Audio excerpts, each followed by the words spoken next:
Hey guys, welcome back to the channel. If you are suffering from hair growth or your hair is breaking excessively, please do well to subscribe to the channel. In this video, we are doing a potent hair growth spray that is going to help you reduce hair breakage, is going to help you reduce hair fall, is going to moisturize your hair very well. And we are using only 2 ingredients for this treatment. And this first ingredient is rosemary. I'm sure most of you know how important rosemary is to hair care and hair growth. Rosemary is very important. According to some scientific evidence, rosemary can benefit nerve tissue. Rosemary contains active ingredients that heals the tissues on the scalp. A study compared rosemary to a popular minoxidil, then popular hair growth oil, and it shows that rosemary works even better than that oil. So rosemary is a must-have if you want to grow your hair. It has the ability to help to heal nerve endings, and it also rejuvenates nerves in the scalp too, in turn possibly returning and restoring hair growth. I use rosemary almost in all my DIYs because I always have them at home, because it's a spice for cooking as well. So rosemary is a spice that I never lack in my house. You can use rosemary as an oil, you can use rosemary as a spray. In this video we are using rosemary as a spray. My next ingredient is oregano leaves. Oregano leaves is quite new to, I'm sure, most of you. It's not as common as rosemary, but oregano leaves is also very potent for hair growth.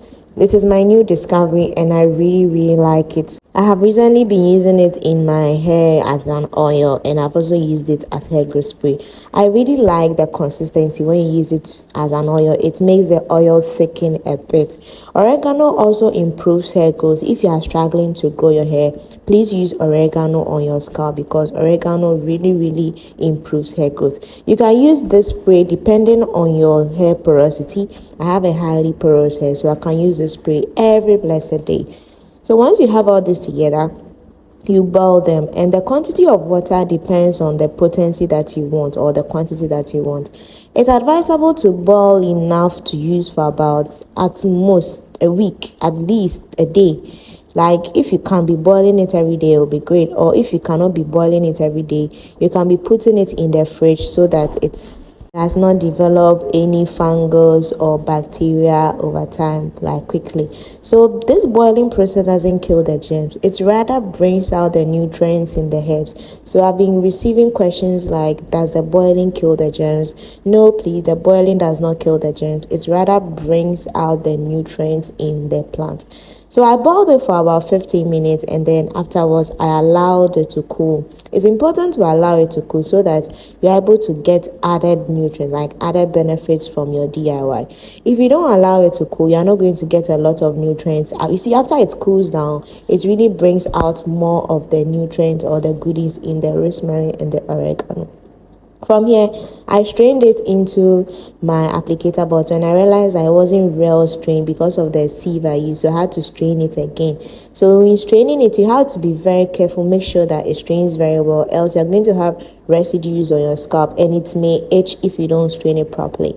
So now this is how the tea becomes. You can call it your hair growth tea, you can call it your hair growth spray.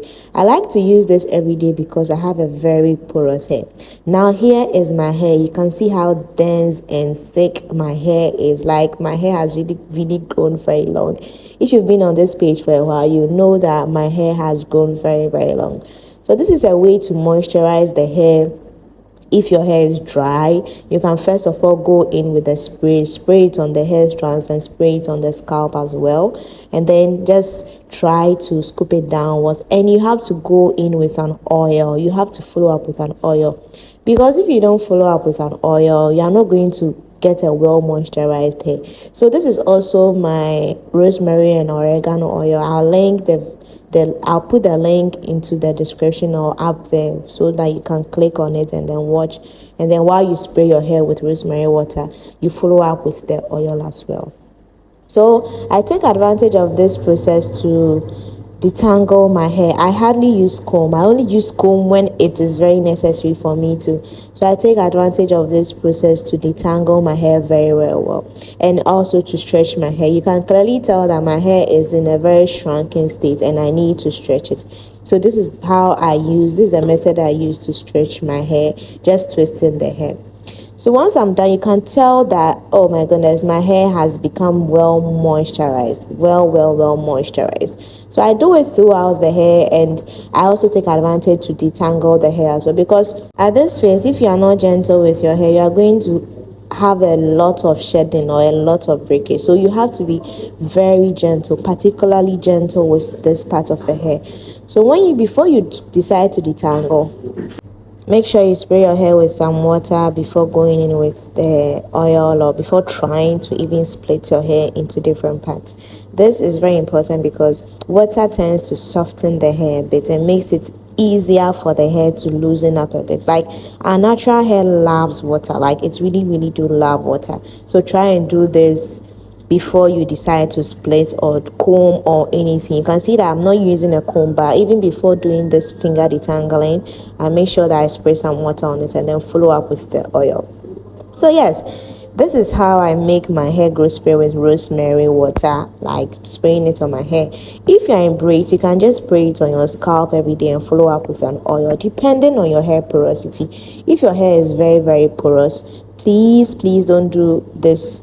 Please, you can do this every day if your hair is very porous. But then you also have to monitor how your hair responds. If your hair responds well, you can do this every day. If your hair doesn't respond well, monitor, study, and then observe some things for yourself, because I cannot really tell how your hair will respond. But this is a very good treatment, and you don't have to sleep on this treatment. So let me know what you think. I did it throughout the hair, and I also didn't forget my ends, because my ends is the oldest part of my hair and I don't have to leave it at all. So you can see that I twisted the ends, like the ends a bit, my ends a bit, because I don't want them hanging up around like that, feeling so dry and feeling so light. So I always try to twist it like what you can see. I always try to tack it in like what you can see me doing in this video, but it's very optional. You can decide to omit this step. So let me know what you learned from this video. I did the rest of my hair off camera because I had other stuff to do. When you're doing it on camera, it takes a lot of time because you have to be particular and all that. So I did the rest of them off camera, and then I was down for moisturizing my hair.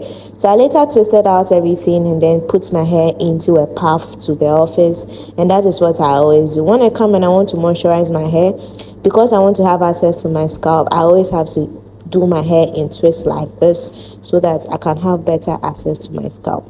I hope you learned something from this video. Please don't forget to subscribe if you are new, and don't forget to comment your thoughts on this video as well. My name is Lydia once again. Till next time, bye.